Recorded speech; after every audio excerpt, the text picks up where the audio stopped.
Riwruok matayo tuke mag Olympics pacho ka NOCK nigi chenro mar kelo kanyakla jotugo gi riwruoge ma kedo ne ratiro e aluora ma pacho ka kata marito aluora ma pacho ka.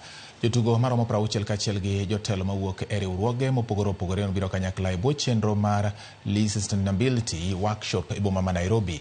Lee ma en dho Kiswahili mochung'ne rito en chenro mokelo kanyakla riwruoge gi jokanyo ma kedo mar neno ni aluora oriti kendo kedo gi tong'o yiende kendo kwedo tiyo gi jwelni kaachiel kod chupni molos kod jwala. Riwruogego kaka matayo tuke mag ng'wech kaachiel kod mano matayo tuke mag taekwondo gin moko kuom riwruoge ma osechako chenro ma kamagi. Lokruok mar chal kor lwasi osekelo midhiero ne weche mag tuke mag pinje ka bende pinje osechako tiyo gi lum molos gi lony manyasani ka ikruok mag ng'we mag cross country bedo gi ng'ikruok nikech koth mapek mamedo chwe.